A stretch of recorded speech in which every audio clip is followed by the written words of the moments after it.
Assalamualaikum warahmatullahi wabarakatuh. Halo semuanya, apa kabar? Tentunya baik kan? Apapun kondisi dan keadaan kita saat ini, kita tetap harus bersyukur. Semoga kita selalu dalam lindungan Allah Subhanahu wa taala. Oh iya, kita belum kenalan kan? Ada pepatah mengatakan tak kenal maka tak sayang. Nama saya Ferry. Sekarang kuliah di IAIN Palangkaraya, Prodi Ekonomi Syariah semester 2 kelas E. Di sini saya akan menjelaskan pelajaran fikih muamalah yang bertema harta. Adapun dosen pengampu Fitri Faijah MH. Nah, apa sih itu harta? Tentu kita tahu sendiri harta itu banyak sekali di sekeliling dan di sekitar kehidupan kita. Berdasarkan terminologi adalah harta adalah sesuatu yang digandrungi manusia dan dapat dihindarkan, dimanfaatkan pada saat diperlukan. Ibnu Abidin dari golongan Hanafi. Oleh ulama Hanafi yang lain disebutkan, harta adalah segala sesuatu yang dapat dihimpun, disimpan, dipelihara, dan dapat dimanfaatkan menurut adat atau kebiasaan. Fungsi utama harta itu adalah sehingga secara tersirat dalam Al-Quran berpesan bahwa harta hanya dimiliki orang kaya dan dinikmati oleh diri dan keluarganya saja. Telah menyalahi tujuan penganugerahannya dari Allah kepada mereka, maka pantas Allah pun murka dan mengancam dengan disetrika jahanam, dahi, lumbung, dan punggungnya.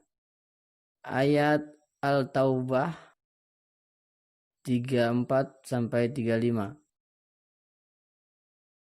Sikap manusia terhadap harta itu berbagai macam. Secara umum dibagi kepada 3 bagian. Yang pertama, membelanjakan harta untuk kemungkaran. Yang kedua, membelanjakan harta untuk kemaslahatan.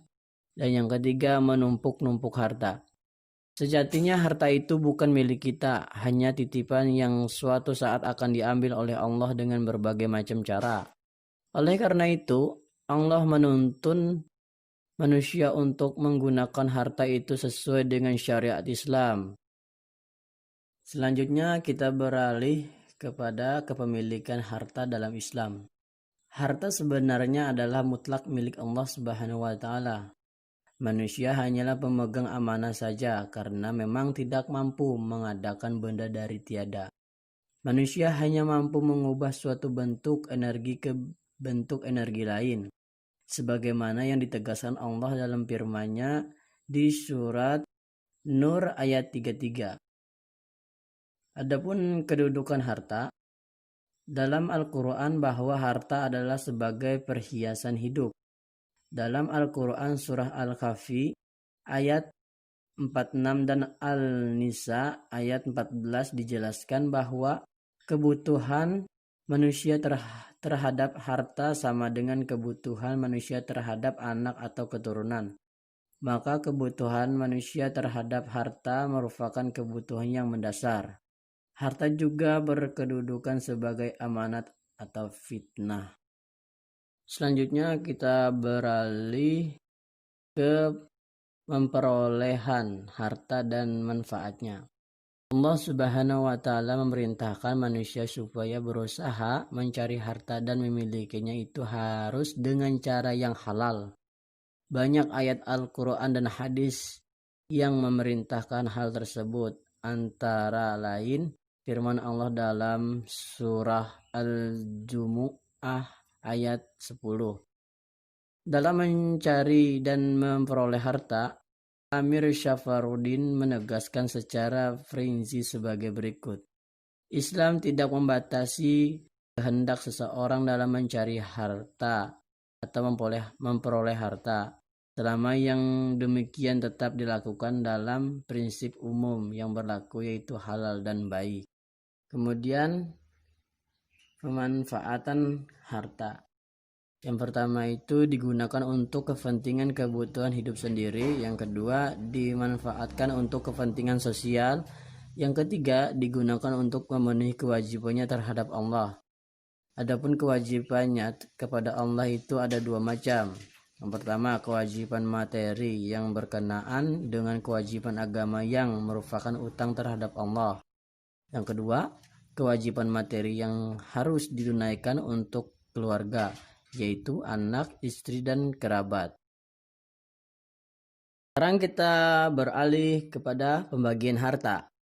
Yang pertama itu ada harta mutakawin dan ghair mutakawin. Harta mutakawin segala sesuatu yang dapat dikuasai dengan pekerjaan dan dibolehkan syara untuk memanfaatkannya. Yaitu seperti kerbau yang halal dimakan sesuai aturan syara, dan apabila disembelih tidak menurut syara maka tidak syah seperti mati dipukul. Adapun harta ghair mutakawin, sesuatu yang tidak dapat dikuasai dengan pekerjaan dan dilarang syara untuk memanfaatkannya kecuali dalam keadaan madarat seperti babi atau sumbangan untuk membangun tempat maksiat. Harta akar dan harta mankul. Harta akar adalah harta tetap seperti kebun, rumah, sawah, dan tanah. Adapun harta mankul adalah kebalikan dari harta akar yang dapat berpindah atau dipindahkan seperti uang, hewan, dagangan, kendaraan, dan lain-lain. Selanjutnya harta misli dan kimi. Harta misli, harta yang memiliki persamaan, seperti harta yang ditukar atau ditakar seperti gandum, harta yang ditimbang seperti kapas dan besi atau lain-lain. Sedangkan harta kimi, harta yang tidak mempunyai persamaan atau bersifat relatif dan kondisional. Yang selanjutnya harta istilaki dan istimali. Harta istilaki, harta yang dapat diambil manfaatnya dan merusak zatnya. Harta istilaki terbagi menjadi dua. Yang pertama hakiki, yaitu kemanfaatannya hanya dipakai sekali seperti makanan, minuman, kayu bakar, dan lain-lain. Yang kedua hukuki, yaitu di mana zatnya tidak rusak apabila dimanfaatkan seperti uang dan lain-lain. Sedangkan harta istimali dapat diambil manfaatnya sedangkan zatnya tetap tidak berubah seperti kebun, tempat tidur, baju, sepatu, dan lain-lain. Selanjutnya kita masuki sesi tanya jawab, yaitu ada dua pertanyaan. Yang pertama, kenapa kita perlu harta? Yang kedua, kenapa kita harus mencari harta dengan cara yang benar? Yang pertama jawabannya, karena harta itu kita sangat perlu untuk kehidupan sehari-hari kita. Seperti halnya contoh kendaraan yang kita gunakan untuk usaha atau mencari uang. Bahkan dalam aktivitas sehari-hari kita tahu berbagai macam aktivitas untuk mencari harta.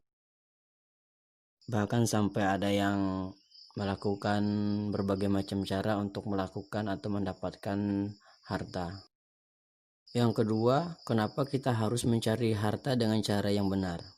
Sesuai dengan tuntunan Al-Quran dan Hadis, dalam mencari harta tidak dilarang dalam agama, asalkan mencari harta dengan cara yang halal dan baik. Karena dengan cara yang halal dan baik, kita tahu apa artinya bersyukur terhadap apa yang kita punya. Untuk kesimpulan materi kita pada kali ini, silahkan mencari dan menumpuk-numpuk harta selagi dengan cara halal dan baik. manfaatkanlah dengan baik pula, karena kita sebagai khalifah di muka bumi dan sekaligus menyejahterakan apa yang ada di bumi. Jangan lalai atas apa yang ada di depan kita, dunia sementara, akhirat selama-lamanya. Wallahu alam. Wassalamualaikum warahmatullahi wabarakatuh. Semoga apa yang disampaikan bermanfaat bagi kita semua. Sampai jumpa di lain waktu. Wassalamualaikum warahmatullahi wabarakatuh.